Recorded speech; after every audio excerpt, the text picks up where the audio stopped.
तो जामिया वाल देख रहे हैं, लगातार मैं तस्वीरें दिखा रहा हूं। जो बादशाह गांव की जो मासूम बच्ची थी उसके साथ जो दुर्भाग्य तौर तरीका से जिस तरह से गलत हुआ, उसके बाद से कहीं न कहीं तमाम जनप्रतिनिधि जुट गए हैं और खासतौर पर मासूम बच्ची को इंसाफ दिलाने के लिए तत्पर हैं। इसी बीच हमारे साथ हैं युवाओं के दिलों के धड़कन, और खासतौर पर जिस तरह से इस वक्त विधानसभा सिक्टा में हर मुद्दे को मुखर अंदाज से लोगों के जनता तक पहुंचाते हैं, हर दुख सुख में पहुंच रहे हैं। यहाँ समृद्ध वर्मा जी हैं, क्या कहिएगा? बेटी पढ़ रही है लेकिन बेटी के ऊपर गलत निगाहें लोग जमाए बैठे हुए हैं, और बड़ी दुर्भाग्य की बात है कि आज ये घटना हुआ है, आजकल में जो घटना हुआ है, और इसमें कहीं न कहीं मासूम बच्ची की भविष्य खत्म हो गया, एक तरह से कम्प्लीटली कोलैप्स हो गया।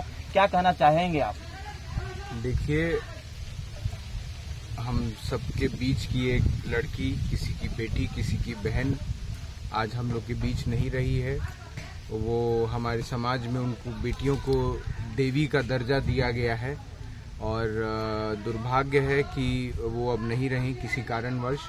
उसका प्रशासन बहुत अच्छे से रात भर, जैसे हमें पता है कि छापा मारा गया है, अभी तक उन लोगों ने 3 लोगों को पकड़ा भी है, और आगे भी उनकी इन्वेस्टिगेशन चालू रहेगी।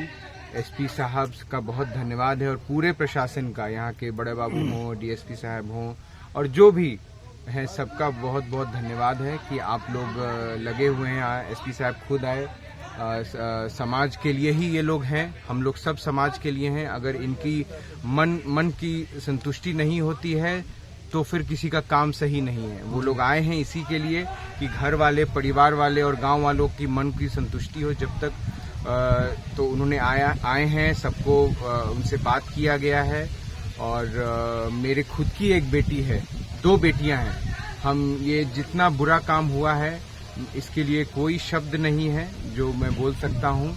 ऐसा काम नहीं होना चाहिए। यही चीजें हैं जो घिनौनी चीजें हैं जो हमारे समाज को खराब करती हैं। हमारा आप सबसे, हमें खुद भी अपने आप को ठीक करना है, अपने समाज को ठीक करना है कि अपने घर में एक दूसरे को समझाएं और समाज को और अच्छे तरीके से और आगे बढ़ाएं। जैसे कि आपको जब मालूम हुआ इस घटना के बारे में, तो क्या दिलो दिमाग में आया, क्या एफर्ट रहा? यही आया कि सबसे पहले तो हम सब अपने घर में अपनी बेटियों के बारे में, अपनी बहनों के बारे में, अपनी माओं के बारे में सोचते हैं कि भाई ये हमारे घर में भी हो सकता है, और ये हमारी ही हैं, हमारे समाज की हैं।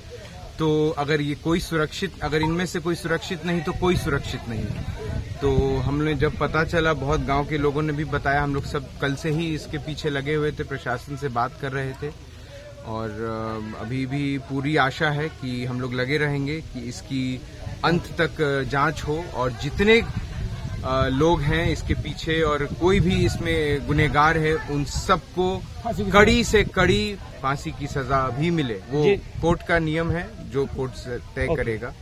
देखिए, कहीं ना कहीं भावनाओं का जो आहत होना, और कहीं ना कहीं जिस तरह से प्रशासन ने भी अब अपना मुस्तैदी के साथ जिस तरह से प्रेस रिलीज किया है, एक तरह से क्लियरली कम्युनिकेट हुआ थ्रू लोगों के पास, तो कहीं ना कहीं अब तमाम लोगों ने सहयोग किया, और अभी अंतिम संस्कार की प्रक्रिया चल रहा है। इसी बीच हमारे साथ है समृद्ध वर्मा जी, जो कि युवा हैं, और कहीं ना कहीं जिस तरह से इनका कंसर्न रह रहा है, स्पेशली सिक्टा विधानसभा का, आपको देखने को मिल रहा होगा। बहरहाल हमारी न्यूज लगातार बनी रहेगी, और मैं आखिरी तह तक ये पहुंचूंगा, घटनाक्रम तक पहुंचूंगा कि आखिर क्या हुआ, कैसे हुआ। बहरहाल देखते रहिए जामिया। Thank you.